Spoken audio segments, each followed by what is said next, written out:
I'm like, ooh, that looks nice. Alright. Okay, you ready? Yeah. Do this. So we're gonna pop the bottle of wine. Oh, hi guys. Yeah, hi guys. Welcome to I never know when he's recording. So this is something we have kind of wanted to do in some form for quite a while. Because we love wine. And we really love cameras. Yeah. And so we thought it would be fun to just highlight some wine and cameras that we like in fun segments, and then hopefully you guys will tell us different wines and different cameras that you like, and it'll end up being kind of a fun little thing here. Yeah, so we're going to just spend a few minutes talking about the wine and spend a few minutes talking about the camera and just see where this baby goes. So the idea being every so often we'll do one of these and it'll be a different wine and a different camera. Or film stock or something related. Maybe even not lenses, because we have some quirky lenses. So I'm just buying a wine to put in our little videos that we're going to be doing.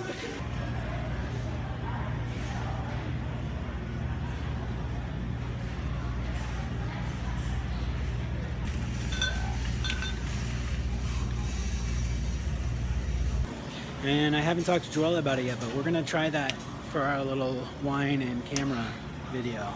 So now let me find some bulk food. So we're in Idaho right now. We're back visiting family. And so we thought it would be really fun to highlight an Idaho wine for our first, what are we going to call this? Wine and cameras and photographers. We have ideas for this show. We'll just see where it goes. We'll just let it kind of become what it wants. We'll see what you guys call it. But so we thought it'd be fun to highlight an Idaho wine, and this one is it's called the Star Garnet Red Blend, and it's by Indian Creek, which is in the Snake River Valley, which is a really interesting place to grow wine because the soil is very gravelly, which means the water drains really fast, which means the grapes get very, very stressed because I don't know if you know this, if you're not watching from Idaho, Idaho gets very, very hot in the summer. Like very hot. So it actually puts a fair amount of stress on the grapes because that soil doesn't hold water, but it leads to like big, full flavor.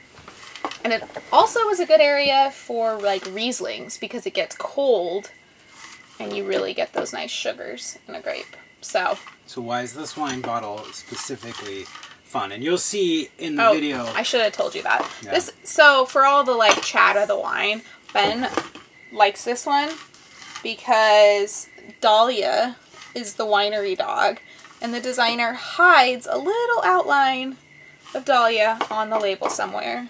So I'm gonna have, on this one, she's right here. There you go. We pointed it out, but before we do that, I'll cut so that you guys have a chance to try to find her. But show them again where it is. She's up in this corner. There's Dahlia. Did you find her? Kind of fun. Super this fun. one is 74% Merlot, 20% Cab Sav, 3% Petit Verdot, 3% Cab Franc. So 94% Merlot and Cab Sav, which very full-bodied. I'm expecting it to be a little grapey, that Merlot-y grapiness to it. So the camera we're going to be talking about today is obviously one of our favorites, one of our staples. You've seen this in other episodes that we walk around and travel with, but it's a Nikon F100. And as promised, we do have two of them. This one's just set up with our nice, inexpensive, nifty 50-1.8. So welcome to our Airstream. We're talking about cameras and wine. Oh.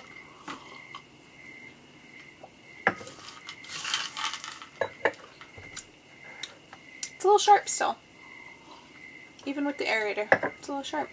Yeah. So if you're on the Accidental Travelers Instagram, at the Accidental Travelers, I would say that probably somewhere between like 75 and almost 90% of the photos on that Instagram were taken with this camera. Mostly with this lens setup as well. Yeah. The F100 with the 50-1.8. Tons of different film stocks. And so what do you know about the camera? Everything I just said. We take a lot of pictures. We take a lot of pictures with it. So we have two. This is the battery grip. I believe it's the MB15 made in Japan version.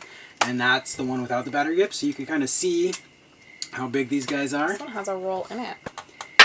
That's cool. As a rule, a Portra 400 you need to mail up? They don't eat batteries. The batteries seem to last quite well. But when the batteries are starting to die, it'll still turn on. It just will not let you depress the shutter, so be aware of that.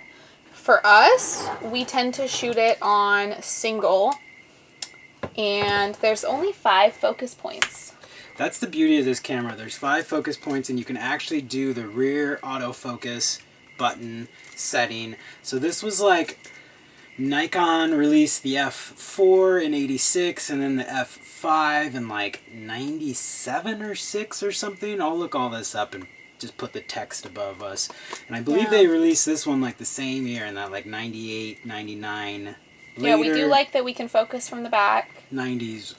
And yeah, so when they released these, they were a small body version of their full-bodied F5, which is this size with the battery grip. Selector and one dials. really cool thing for you artsy types out there is you actually can do double exposures on these, which is really fun.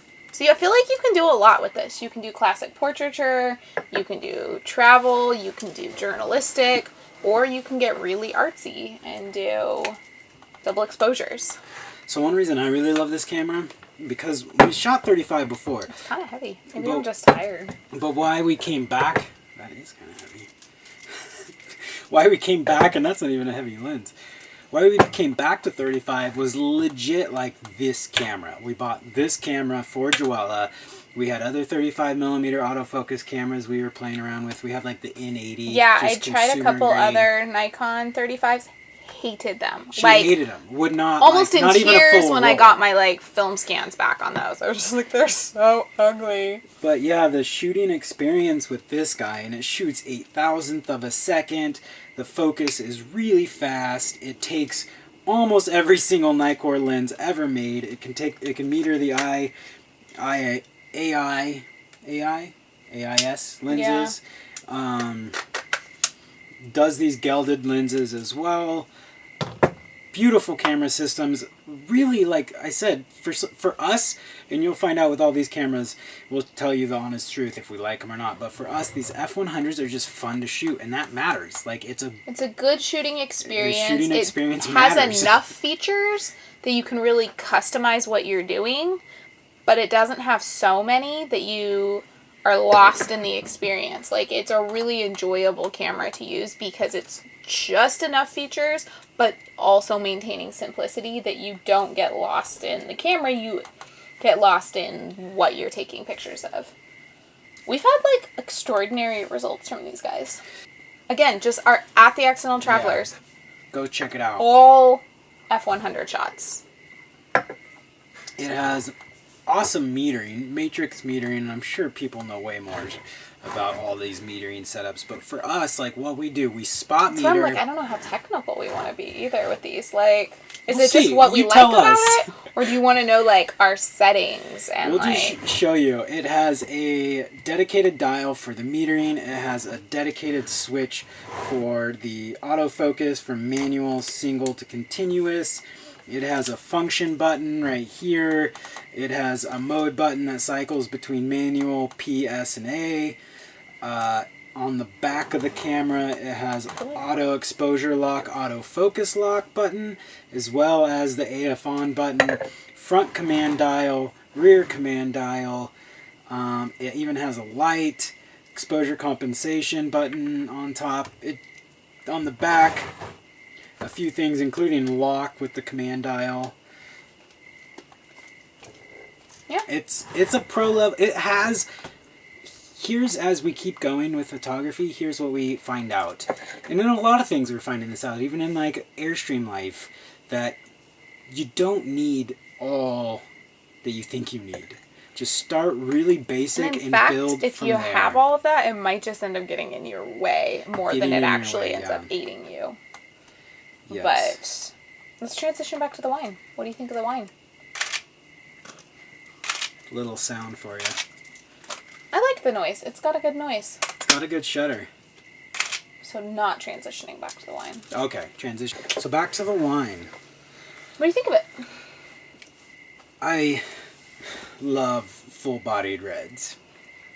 And I it's love not these as like earthy... thick a texture as I would have expected in my mouth. Like it's a thin wine. Mm-hmm. But it's got some sediment to it. Yeah. It's got some tannins, which again goes back to the swale. Mm-hmm. But no, I like it a lot. I think that this one could almost be like a chameleon wine because it's strong, but because of that like thinness of the wine, you could really like push it. You could serve it with cheeses, you could serve it with something heavier. Or for us, you just drink it for dessert. So we actually just got back from a photo shoot tonight. Adorable family, super fun. Really fun. And so we're basically just drinking it as a dessert wine. We have some dark chocolate and just going to sip on it. And it's enjoyable enough, I think, to carry it. And it's even opened up more since we first poured. We're vegetarians, so we love dark reds. And most people say, pair this with, like, roast duck and sausage. Things. And we don't. Like, we don't eat roast duck or sausage. We pair it with, like, chocolate or... a spicy dish. We like stronger spicy when we cook with, like, rich spices sometimes that this does really well. Or just even spaghetti and peppery food. Yeah. Yeah. Zoodles. If you're making zucchini noodles. And really, like... What'd you think I said? It's still just a funny word. Zoodles. Yeah. It is hard to say with a straight face, but... There are a bunch of different ways. And so for people out there who don't necessarily eat all those things that they say, like, when you go to try to find information about wine, and it's like, pair this with this, and you're going like, what if I like strong reds, but I don't eat these things? Like, where's my middle ground? And I feel like there's not a lot of resources for that, actually. Not sure we've really thought about that before. Yeah. So yeah, pair this with like a spaghetti or some spicy food, it would be great. I bet spicy food would really but not like Thai food. Spice in this. No, not Thai food. Like a spicy pizza, jalapeno and pineapple that could pizza. Be good. It would be really good with this. That would. Mm-hmm. Pop this, watch the game, pineapple and jalapeno pizza. It is almost football season. Like, I'm sure games might start this weekend, actually. Maybe. But, yeah, no, I really like this wine. And I think that, I guess the thing about wine, I really enjoy wine. And I started drinking wine in Italy, where it was just so a part of the culture. It was like you had a house wine and they poured it into low little glasses. And it just wasn't pretentious at all. It was just a part of life. And that's what I love about wine. And that's my framework for it, is it's enjoyable, it's casual, it brings people together. Sure, you can make it nice, but it isn't necessarily pretentious. Like, we would use wine, where I guess most people would use beer. So you're right. Maybe if you did, like, spicy cauliflower wings. Indian Creek did well with this. I like their vineyard. Football party. Idaho has some good wines. We'll probably highlight, I can think of at least 2 other vineyards. A couple of our favorites. 2 other wine builders that I would like to highlight. And if you ever visit Idaho and you do like a country tour, you can hit quite a few wineries. It's kind of a fun little thing to do. This one has a very earthy taste. I like it. The tannins in there. It's more earthy than it is peppery, almost. Is that just me? No, it is pretty earthy. Let's see, what was the weather like in 2014? Yeah, what was the weather in Idaho in 2014? Or wherever they got these grapes. And I do they think grow their own grapes? They pick some of these. No, they source grapes. I do think they grow some of their grapes, but they also source some of their grapes. And I think that they picked some of these like late. So like normally harvest in like September. Up here it gets cold. But I think that some of the grapes that went into this were actually picked into like October, which is like Riesling territory. Wow. Which could affect the flavor. Maybe that's why it's so unique. Mm-hmm. They were in there a long time. Another interesting fact, I thought it was interesting, they actually only blend the wine. So the grapes are all fermented and then aged in oak barrels, and they are not blended until like immediately before bottling. So they don't like age together. They're like aged separately and then blended at bottling. Wow. Right? I don't know why. I felt like that was pertinent. Yeah. That's interesting. That you would think that they would all be like mushed in together from the beginning. Yeah. But that would be a fun experiment. Take the same grapes, mush them in at the beginning, ferment them, age them, everything all together, and then take the exact same ratios, but ferment and age separately, and then blend immediately before bottling, and then taste the differences. There you go. I bet they're going to be starting to harvest here pretty quick. It's almost September. It's true. And actually, if you're watching from Idaho, or you're going to be visiting at the end of September, September 23rd, they're doing a harvest festival at this Indian Creek winery. And I think it's like $5 to get in, and they're going to have live music and food trucks, and you can try all the wines. Where are they? Are they in Kuna? Where is this winery?